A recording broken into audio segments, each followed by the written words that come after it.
Welcome back to Part 5B of the Style Creator for Beginners series. Firstly, apologies if I seem to have lost my Lancashire accent and gone all posh since the last video. I'm having a few issues recording the voiceovers, so I've temporarily switched to this text conversion program instead, which doesn't actually sound too bad. In fact, it might even be an improvement. Anyway, in this video, I'll be taking a look at this section here within the SFF Edit section, High Key and Note Limit. If you're not familiar with Style Creator and haven't watched the other videos in the series, feel free to watch parts 1 to 4 first, just so you have a better understanding of the other functions within Style Creator.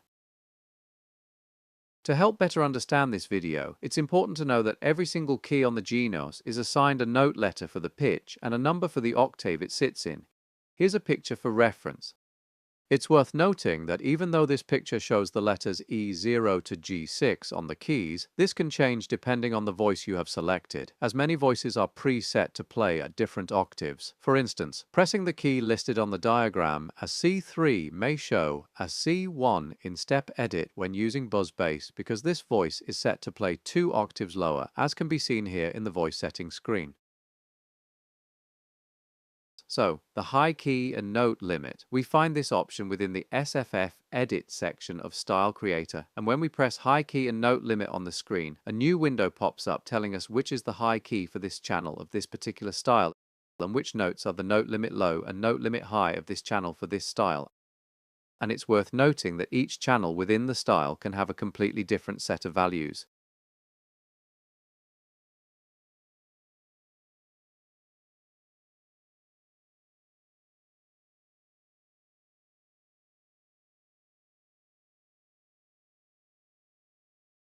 So let's start with the high key first. The manual explains this function very well. It's definitely worth having a read up, but it can still sound confusing if you're not familiar with how things work. To make that easier to understand, let's imagine that these keys didn't exist and neither did these keys. All you're left with would be these keys, C1 to B1. Using just one finger to select chords, we'd have C1 as our first chord. Then as we move up the keyboard, the notes would get higher and higher in pitch until we reach B1.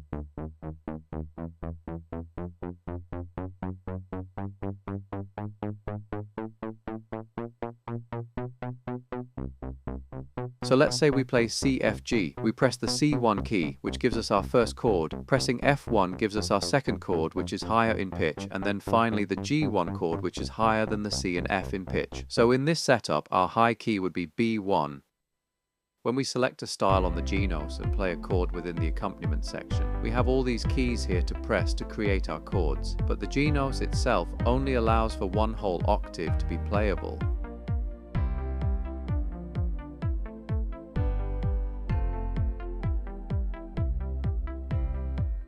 However, the Genos has all of these extra keys for us to create our chords with, which start from E0 and finishes with F sharp 2. But the Genos still works on the same principle I just demonstrated. We still only have the one octave range to play with despite having all of these extra keys to press. And the start of the working octave isn't always set at C either. This working octave is variable depending on what settings are used. Yamaha programmed these settings in such a way that most of us barely notice the limitation to this one octave range, but quite often when we create our own styles as a beginner, we program our style and notice things may not be playing as we'd intended, and quite often the settings within this section can be the issue.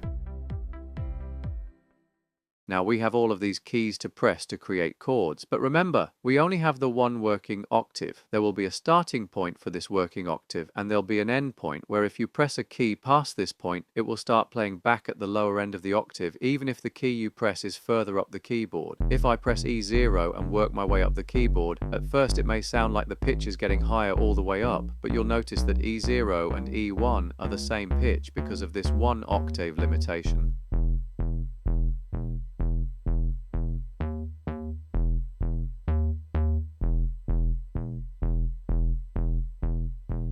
On the right-hand side of the keyboard, if I select piano and press an E3 and then an E4, you can hear that there is an octave difference.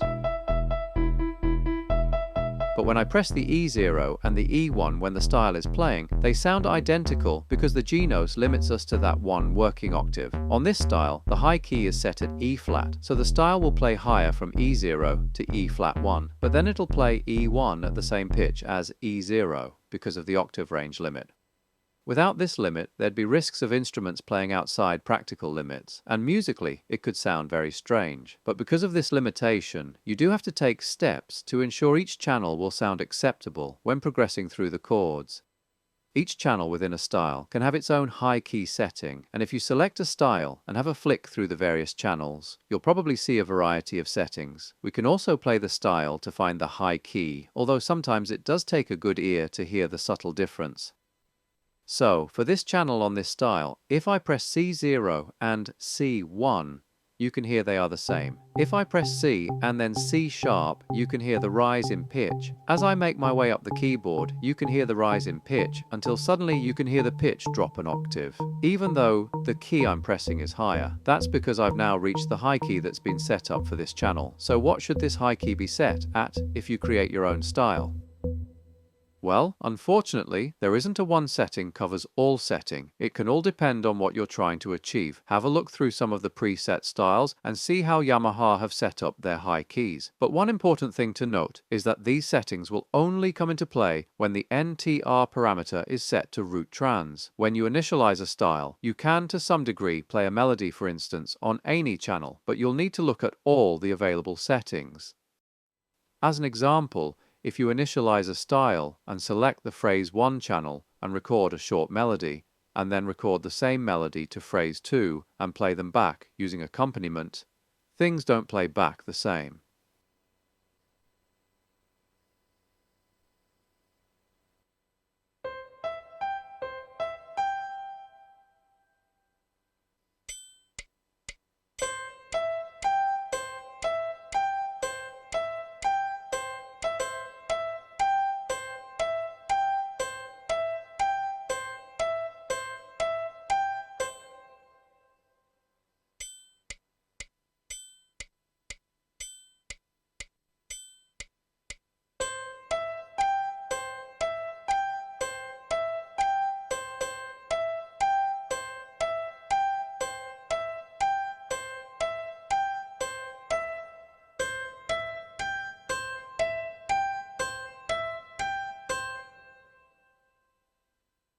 Playing CFG with phrase 1 sounds like this.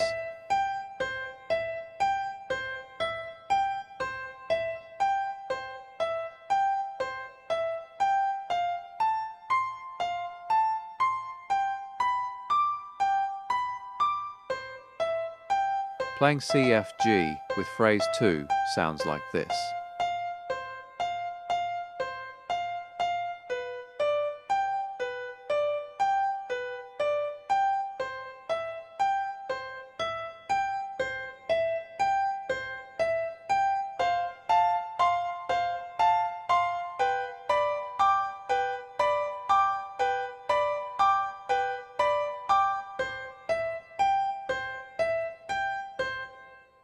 I'll explain what's happened in more detail in the next video when I cover NTR/NTT settings. But when you create a style from scratch, ideally you should be looking at all of the settings within Style Creator to make sure things are going to play back as expected. Here's an example of why I may want to alter the high key in a style I'm creating. I'm going to record a simple melody in C. My goal is that when I press an F chord, the melody will sound like this, and when I press a G chord, the melody will sound like this. So in full, it would sound like this.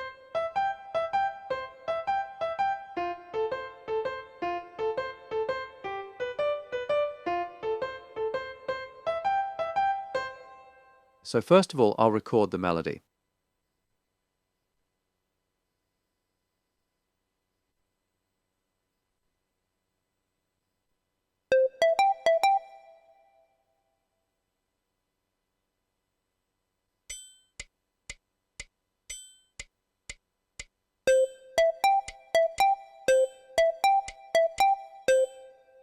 Now when I play the chords C, F and G, you'll notice that F and G are playing the melody higher than the C.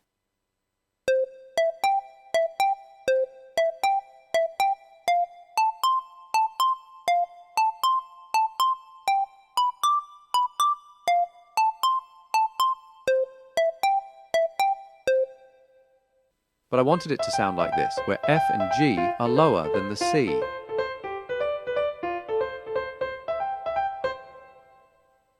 I can do this by altering the high key. If I set this to C, then anything past C, that is C sharp, D, D sharp, etc., will be played lower as C now becomes the high key. Remember though, any C key within the accompaniment section becomes the high key. It doesn't matter if I press the C0 or the C1 key.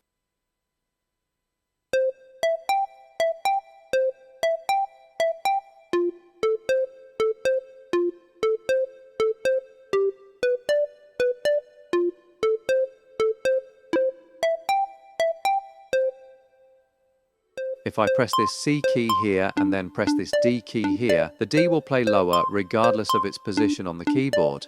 This is what often confuses people because keys played higher are usually higher in pitch the further you work your way up the keyboard, but that's not always the case here. So that's the basics of the high key. The main thing to remember is that high key will only come into play when it's paired with the trans root option in the NTR/NTT setting. If you're trying to change the high key setting and it's not working as planned, double check in the NTR/NTT setting, just in case. Once again, the manual does give us a good idea of how this setting works, but it'll make more sense once you've had a play around with the settings for a while. In this section, we're able to set the keys that we want to use as the lowest possible key our chord or melody could transpose to, as well as the highest possible key. You may find yourself never needing to alter any of these parameters, but it's a handy section to have if you need to use it.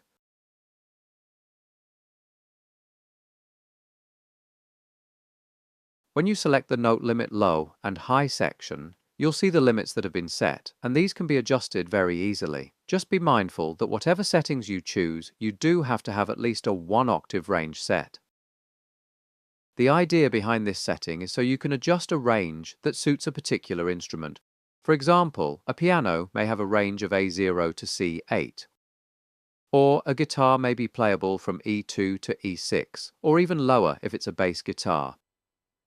Most of the time, you'll probably record your chords or melodies well within the range you're after, and may not need to adjust these parameters. You may even want to purposely take an instrument outside its range to create something unique. Minor adjustments can be made using Step Edit, but the note limit section can come in really handy if you want to change a lot of notes, and it would be too time-consuming in Step Edit to do this. For example, let's say you record a set of piano notes in C4. After recording, you think this might sound better if the notes were an octave lower. You could just re-record them higher, but what if it was a really complex recording that's just taken you hours to get right? You could manually change the notes, but this could take a while if there were thousands of notes you've just played. Or you could just alter the note limit range, and the keyboard will play the piece within the new parameters set.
Ultimately, these settings allow the instrument you record to be kept within the parameters of how the real instrument would sound. There are a multitude of reasons why you might want to change these settings, but equally you may just end up leaving the settings as they are. It really comes down to personal preference and what you're trying to achieve. So that's the basics for high key and note limit. You'll probably have realized by now that to record a style properly, you really do need to have an idea of how every single parameter works, because sometimes the problems you experience may lie in the way some of these options are set up. Many issues can be solved within the SFF Edit section, and I'll cover the NTR and NTT settings in Part 5C. You really need to have an understanding of all the sections within the SFF Edit to be able to put a style together properly. And once you've sussed things out, you'll find yourself switching back and forth between all the various sections and subsections, fine-tuning your style as you go. It's not straightforward by any means, but once you have a better idea of how things work and spend some time experimenting, it does become a lot easier and more fun to use.